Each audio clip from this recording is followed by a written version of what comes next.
उत्तराखंड के शिक्षा मंत्री और पंचायती राज विभाग के मंत्री कैबिनेट अरविंद पांडे का आज उत्तराखंड प्रदेश ग्राम प्रधान संघ ने घेराव किया। इस मौके पर भारी पुलिस बल भी मौजूद रहा। ग्राम प्रधान संघ के जिला अध्यक्ष भास्कर संभल ने कहा कि आज कैबिनेट मंत्री अरविंद पांडे का हम लोगों ने घेराव किया है। यह घेराव प्रदेश यूनियन के आह्वान पर किया था।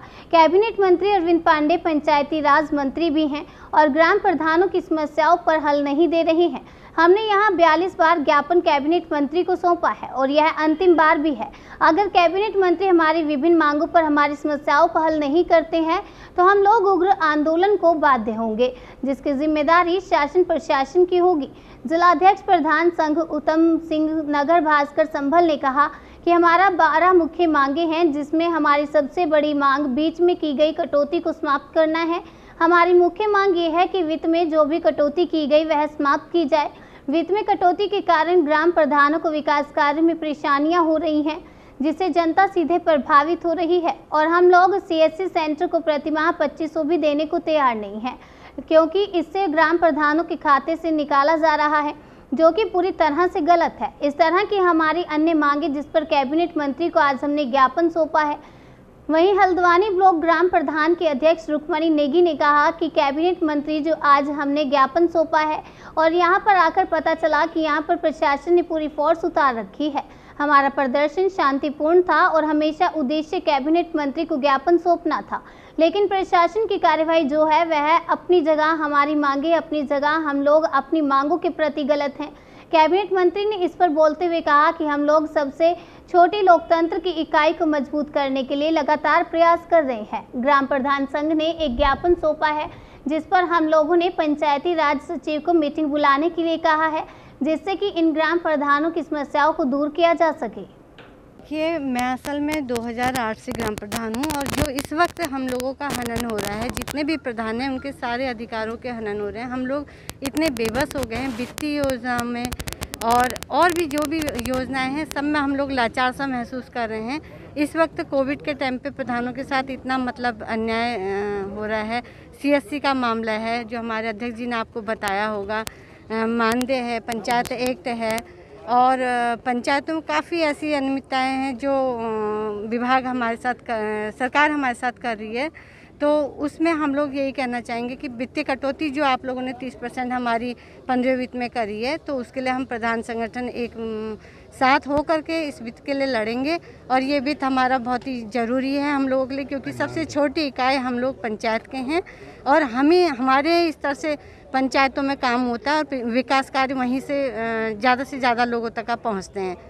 जी देखिए, हमारे प्रदेश अध्यक्ष जी ने काफ़ी प्रयास किया है इसमें और बड़े अच्छे ढंग से हम लोग अपने पंचायत मंत्री जी से अपनी मांग को रख रहे थे। अध्यक्ष जी ने बात की होगी, मैं थोड़ा सा लेट हो गई थी। तो प्रशासन का जो भी रहा होगा अब माननीय मंत्री जी ने देखना चाहिए, क्योंकि हम माननीय मंत्री जी से ही उम्मीद रखेंगे और माननीय मंत्री जी ने ही हम लोगों को अपने साथ लेकर के चलना चाहिए, क्योंकि हम उन्हीं की एक पार्ट हैं और हम उन्हीं से अपनी बात कह सकते हैं। प्रशासन का काम अब ये तो मंत्री जी ही जाने उन्होंने क्या उनसे। प्रदेश प्रधान संगठन द्वारा पूर्व आह्वान किया गया था कि 24 तारीख को उधम सिंह नगर जनपद के जितने हम समस्त प्रधानगण हैं माननीय पंचायती राज सचिव मंत्री जी का घेराव करेंगे और उनको अपना अंतिम ज्ञापन पत्र, क्योंकि हमारे द्वारा आज 42वां ज्ञापन माननीय मंत्री जी को दिया गया है और प्रधान संघ लगातार प्रधानों की मांगों के लिए प्रयासरत है, लेकिन कोई भी समाधानात्मक कार्रवाई आज तक प्रधानों की मांगों पर नहीं हुई है, जिसको लेकर आज माननीय मंत्री जी को हमने ज्ञापन सौंपा है और ये हमारा अंतिम ज्ञापन है। इसके बाद उग्र आंदोलन के लिए प्रदेश प्रधान संगठन 1 तारीख से लामबद्ध होगा। माननीय मंत्री जी द्वारा आश्वासन दिया गया है कि इसी सप्ताह 1-2 दिन में प्रधान संघ की एक सचिव स्तरीय बैठक करवाई जाएगी। हमारी मुख्य समस्या जो वर्तमान में चल रही है, सीएचसी सेंटरों को जो 2500 रुपये की कटौती का आदेश पंचायती राज सचिव द्वारा हमारे सचिव जो ग्राम पंचायत विकास अधिकारी हैं उन पर विभागीय कार्रवाई करने का आदेश जारी किया जा रहा है और उनके द्वारा प्रधानों से 2500 का भुगतान सीएचसी सेंटर को करो कहा जा रहा है, जिसका हम लोग पूर्ण रूप से विरोध कर रहे हैं। और दूसरी मांग जो हमारी है कि जो 15वें वित्त में 45% की कटौती की गई है, उस कटौती को पूर्ववत वापस किया जाए। साथ ही जो प्रधानों का मानदेय 1500 रुपये दिया जा रहा है उसको बढ़ाकर 10,000 किया जाए और प्रधानों को कार्यकाल समाप्ति के उपरांत पेंशन की व्यवस्था भी की जाए। इस तरह के हमारे 12 सूत्रीय मांग पत्र हैं जिनको हमारे द्वारा दिया गया है। और साथ ही जो पंचायतों को केंद्रीय वित्त राज्य वित्त की धनराशि तो सरकार कहती है कि हमारे द्वारा बजट दिया जा रहा है, लेकिन उस बजट को खर्च करने के लिए जो पंचायती राज विभाग के जेई हैं, आज एक भी जेई और डेटा एंट्री ऑपरेटर विभाग के पास नहीं है। प्रधानों को एस्टीमेट काम को शुरुआत करने के लिए एस्टीमेट की आवश्यकता होती है। उस एस्टीमेट बनाने के लिए आरईएस के जेई या अन्य विभागों के जेईओ के हाथ पैर जोड़ने पड़ रहे हैं, लेकिन उनके द्वारा भी अत्यधिक कार्य व्यवस्था के कारण उस कार्य को नहीं किया जा रहा है, जिससे ग्राम प्रधान लोग काफ़ी परेशान हैं और सरकार से बहुत हताश भी।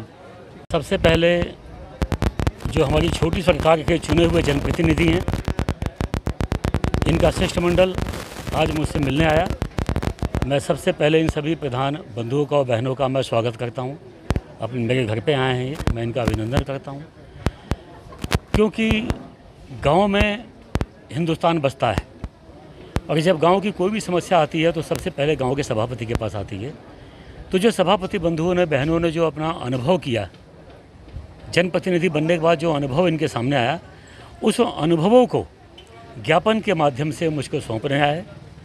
और मैं विश्वास दिलाना चाहता हूं कि जो इनका अनुभव है निश्चित ही वो जनता के काम आएगा। और मैंने सचिव स्तर तक की बैठक अभी तय कर दिया है। वो एक आध दिन में जो हमारे प्रधान संघ के अध्यक्ष जी हैं या अधिकांश लोगों को जो उनकी टीम है उनके पास सूचना पहुंच जाएगी कि देहरादून में बैठक कब होगी। तो इसमें अधिकांश जो इनकी मांगे हैं उस पर सकारात्मक विचार किया जाएगा।